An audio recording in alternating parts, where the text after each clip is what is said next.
E as angiospermas? São justamente as plantas que dão frutas e flores, né? Toda fruta que a gente come, toda flor que a gente vê, é justamente oriunda de uma angiosperma, né? Todos os legumes que a gente come são angiospermas. Quais são as características das angiospermas? Bom, atualmente são conhecidas 350 mil espécies de plantas, né? Sendo que 250 mil são angiospermas. Anjo significa bolsa, esperma significa semente. Então, essas plantas, elas representam um grupo bem variado, né? Talvez o mais variado desses grupos todos. Né? Elas têm as raízes, os troncos, as folhas, e agora a gente tem a flor. Por isso, elas são chamadas de fanerógamas, porque elas possuem flores. E aí, desde as pteridófitas, é claro, a planta em si é a fase mais superior, que a gente chama de fase esporofítica. Como é que é o ciclo reprodutivo das angiospermas? Nós temos aqui as flores, né, que é o órgão reprodutivo das plantas. Elas podem ser monóicas ou dioicas. Monóicas seriam hermafroditas, ter os dois sexos dentro da mesma flor, ou dioicas, que um sexo só. Então, a flor seria ou feminina ou masculina. Esse rosinha aqui é a parte feminina, que a gente chama de gineceu. Então, as plantas femininas só teriam essa parte rosa e não teriam essa parte azul, que seria o androceu, a parte masculina. Já flores masculinas só teriam essa parte azul e não a rosa, e as flores hermafroditas ou monóicas teriam as duas partes, o gineceu e o androceu.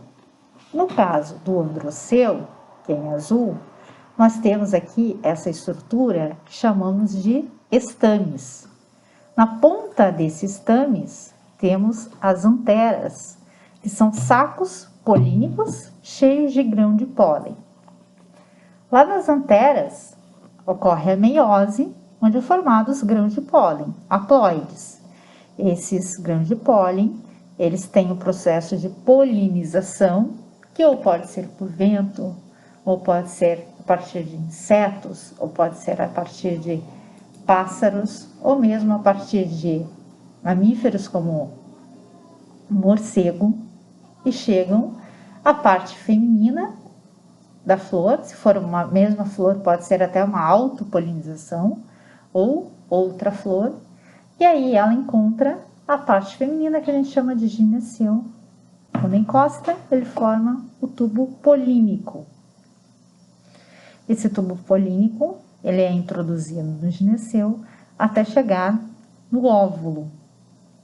A partir da fecundação da oosfera, que fica no óvulo, a gente tem o fruto.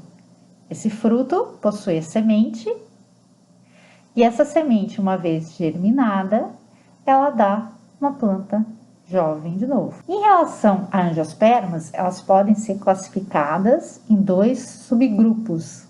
Quando a semente pode ser partida em duas estruturas iguais, a gente chama ela de dicotiledônia, porque ela possui dois cotilédones. É o caso, por exemplo, do feijão, é o caso do amendoim. No caso do milho e do arroz, você não consegue naturalmente partir em duas partes iguais, só se você usar uma faca, alguma coisa.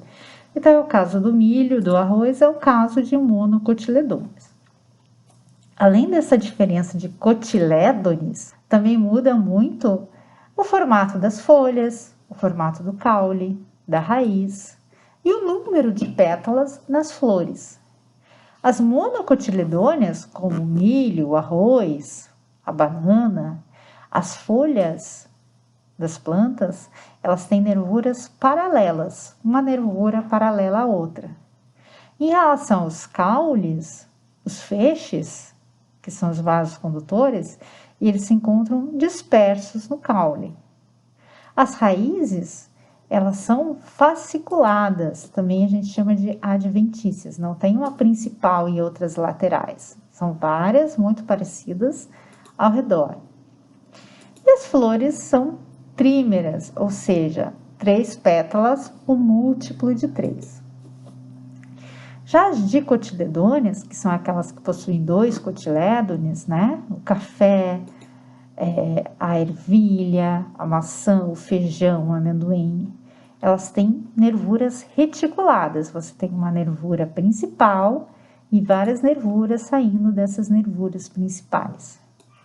Já os feixes no caule, se a gente cortar corte transversal, você vai ver os feixes em círculos e não dispersos.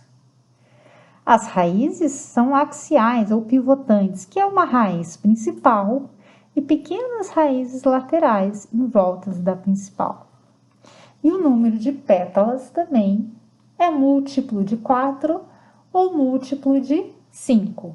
Então, se você não encontrar 4, vai encontrar 8 ou 10, você já sabe que é uma dicotiledônia.